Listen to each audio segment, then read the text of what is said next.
तो खबर नेपाल से, जहां पर प्रधानमंत्री के इस्तीफे के बाद भी नेपाल में जो जलने का सिलसिला है वो रुकता नहीं दिख रहा है। लगातार हिंसा अभी भी बरकरार है। इस हिंसा के बीच में नेपाल के जो पूर्व प्रधानमंत्री हैं उनकी पत्नी को जिंदा जला दिया गया। तो किस पैमाने पर यह हिंसा हो रही है? जो नेपाल की संसद है उसे आग के हवाले कर दिया गया, जो राष्ट्रपति भवन है उसे भी फूंक दिया गया। इसके अलावा जो प्रमुख इमारतें नेपाल की हैं उनमें भी जबरदस्त तरीके से तांडव किया जा रहा है। जेनजी अभी भी नाराज है और इस हिंसा के पीछे की जो बड़ी वजह बताई जा रही है उसमें सोशल मीडिया पर बैन के पीछे की जो कहानी है उसमें बताया जा रहा है कि भ्रष्टाचार को लेकर जो है लोग बुरी तरह नाराज हैं। अमीर और ज़्यादा अमीर होता जा रहा है, गरीब और ज़्यादा गरीब होता जा रहा है, जिस वजह से लोगों में भीषण आक्रोश है, जिसके चलते नेपाल से ये डराने वाली तस्वीरें सामने आ रही हैं। लेकिन अब इन तस्वीरों का असर जो है वो भारत की राजनीति पर भी दिखने लगा है। इसे लेकर भारत में एक बड़ा बयान दिया गया है। संजय राउत हैं, उद्धव ठाकरे की शिवसेना के प्रवक्ता हैं, सांसद हैं, उन्होंने भारत को लेकर एक अनोखी चेतावनी दे दी है। केंद्र सरकार पर हमला बोलने की कोशिश की है। क्या कुछ कहा है संजय राउत ने, बताने के लिए सोनम मौजूद है। सोनम, संजय राउत ने अब इस पर क्या कह दिया?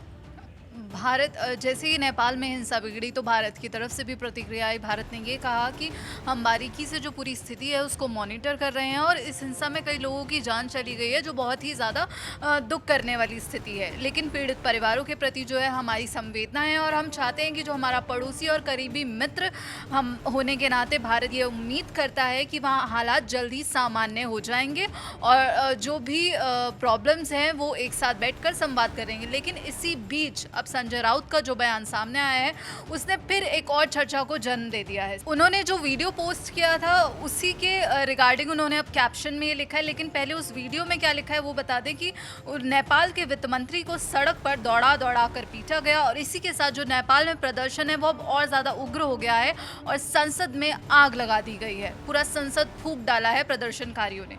इसी को उन्होंने पोस्ट किया है। बिल्कुल, इस पर ही उन्होंने कैप्शन करते हुए लिखा कि यह हादसा किसी भी देश में हो सकता है, तो सावधान रहिए, भारत माता की जय, वंदे मातरम। और इसी के साथ उन्होंने 3 ट्विटर हैंडल्स जो एक्स हैंडल्स हैं उनको टैग किया है, BJP for India, Nirmala Sitharaman और प्राइम मिनिस्टर नरेंद्र मोदी। अब यहाँ पर जब उन्होंने ये पोस्ट किया तो इस पर लोगों ने सवाल खड़े। इसमें जो टैग किया है उस टैग के पीछे से भी कुछ कहानी निकलकर सामने आती है यहाँ पर, जितना मुझे लग रहा है। अगर वो निर्मला सीतारमण को टैग कर रहे हैं तो निर्मला सीतारमण मौजूदा वक्त में भारत की वित्त मंत्री हैं। जो वीडियो उन्होंने पोस्ट किया है उसमें नेपाल के वित्त मंत्री को दौड़ा दौड़ा कर पीटा जा रहा है। प्रधानमंत्री को टैग किया है, चलो ठीक है, वो राष्ट्राध्यक्ष हैं, यहाँ के प्रधानमंत्री हैं। लेकिन निर्मला सीतारमण को कहीं ना कहीं यहाँ पर जो संजय राउत हैं वो एक मैसेज देने की कोशिश शायद इस ट्वीट के जरिए कर रहे हैं। हाँ, और इसी पर एक यूजर है, उन्होंने ये भी सवाल पूछा कि क्या ये धमकी है, क्या ये षड्यंत्र है या फिर आपकी चेतावनी है। और उन्होंने कहा कि वैसे आपको एक बात पता होनी चाहिए कि तुम लोग जो सपना देख रहे हो वो भारत में पूरा नहीं होने वाला। चुनाव नहीं जीत पा रहे तो कैसे भी करके सत्ता में आने के हथकंडे अपनाने से बाज आ जाओ, तुम्हारे लिए देश को नहीं जलाया जा सकता।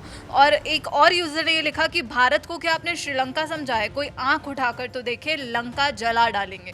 तो यहाँ पर यूजर्स ने ही अब संजय राउत को एक मुंह तोड़ जवाब दिया है। हालांकि बीजेपी की तरफ से अभी इस पर कोई रिएक्शन नहीं आया, लेकिन वही सवाल उठ रहे हैं कि आखिर वो जो मंत्री हैं पीएम मोदी के, मोदी प्रशासन के, उनको क्यों सचेत कर रहे हैं और उनको ही सिर्फ उन्होंने टैग क्यों किया है। और संजय राउत ने बहुत बड़ी बात कह दी है, क्योंकि जिस वीडियो को शेयर किया है उसमें संसद को जलाने की बात जो है वो लिखी हुई है। निर्मला सीतारमण को वो टैग कर रहे हैं, तो वित्त मंत्री को जो पीटा जा रहा है उसको वो निर्मला सीतारमण से जोड़ने की कोशिश कर रहे हैं। और ऐसे वक्त में जब भारत से जुड़े हुए तमाम जो देश हैं, जैसे श्रीलंका हो गया, इसके अलावा बांग्लादेश हो गया और अब नेपाल हो गया, उससे पहले अफगानिस्तान भी था, पाकिस्तान में भी जो हालात हैं। और बड़ी खबर साथी ये भी है कि जो जेल है उसे प्रदर्शनकारियों ने तोड़ दिया है। सैकड़ों कैदी जो हैं वो जेल से फरार हो गए हैं। तो ये भी लगातार अपडेट निकलकर सामने आ रही है। इसके अलावा जो गौतम बुद्ध एयरपोर्ट है उसे भी प्रदर्शनकारियों ने आग के हवाले कर दिया। यानी कि जो प्रदर्शन है वो लगातार उग्र होता जा रहा है। माना जा रहा था कि जब इस्तीफा दे दिया जाएगा प्रधानमंत्री की ओर से, उसके बाद मुमकिन है कि मांगे पूरी होने के बाद में नेपाल की जो जलने का जो सिलसिला है वो शायद थम जाएगा। लेकिन बावजूद इसके हालात अभी भी पूरी तरीके से बेकाबू बने हुए हैं।